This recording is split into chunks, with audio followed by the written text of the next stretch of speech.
Sir एक पहले बैठ गया।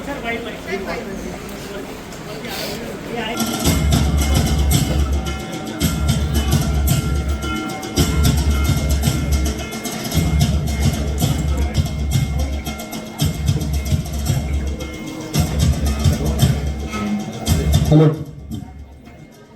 आपल्या पक्षाचे युवा सेना नेते सन्मान्य करतो की त्यांनी महापुरुषांच्या तस्वीरींना आणि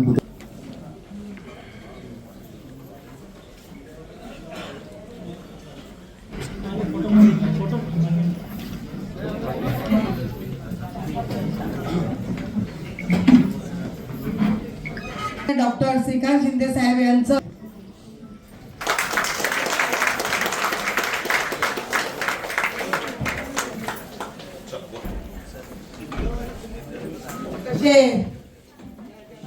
मानकोट शिवाजीनगर मधून आपले संघटक आहेत ते आपल्या समोर मत मांडतील, बोलणार आहेत। आता ते स्टार्ट करते।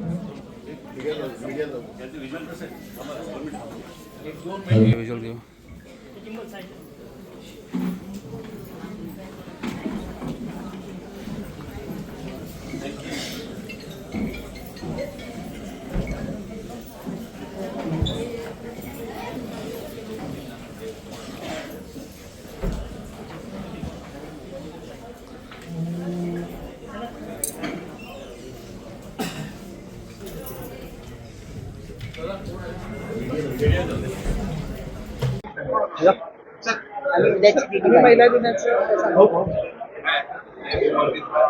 शिवसंवाद दौरा केलेला आहे।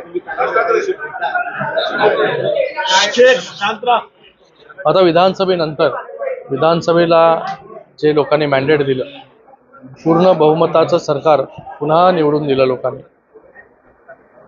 त्यानंतर कशा प्रकारे कामं जी आहेत ही प्रत्येक वॉर्डामध्ये सुरू आहेत, काय काय समस्या आहेत महानगरपालिकेच्या असतील, शासन स्तरावरती असतील, या देखील ऐकून घेण्याचं काम जे आहे सुरू आहे। त्याचबरोबर पक्ष संघटना वाढीसाठी सगळे आमचे नेते मंडळी यांच्याबरोबर प्रत्येक वॉर्डनिहाय इथे बैठक होते।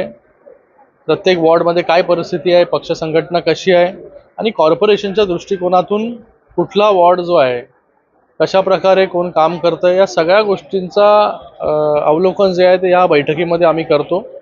ज्या प्रकारे आम्ही विधानसभेच्या अगोदर प्रत्येक विधानसभेमध्ये गेलो त्याचा फायदा जो आहे तो पक्षाला झाला, त्याच प्रकारे आता प्रत्येक विधानसभानिहाय प्रत्येक कॉर्पोरेशनच्या वॉर्डपर्यंत त्याच्या शाखा प्रमुख असेल, उपशाखा प्रमुख असेल, विभाग प्रमुख असेल, या सगळ्यांशी थेट बोलण्याचं काम आम्ही करतो। माननीय मुख्य नेते एकनाथजी शिंदे साहेबांच्या नेतृत्वाखाली हा दौरा आम्ही करतोय। याचा हेतू एवढाच आहे की थेट कार्यकर्त्याशी बोलता आलं पाहिजे, ग्राउंड लेवलची रियालिटी काय ही समजली पाहिजे आणि त्याच्यावरती काय ॲक्शन्स घ्यायचे, या बैठकीचा तो हेतू आहे। आणि कॉर्पोरेशनची पुढच्या निवडणुकीची ही तयारी जी आहे ही तयारी आम्ही करतोय। सर, वेगळा विषय, सयाजी जोशी आहेत, त्यांनी या पद्धतीचं विधान केलेलं होतं, त्याच्यावर मला वाटतं बघा आजचा विषय जो आहे, आज आमचा हा पक्ष संघटना कशी वाढेल, लोकांच्या त्या ग्राउंड लेवलला समस्या काय आहेत, विधानसभेच्या समस्या काय आहेत, त्या कॉर्पोरेशनच्या समस्या आहे, याच्यावरती आपण आज बोलतो, आज त्याच्यावरती आपण बोलतो।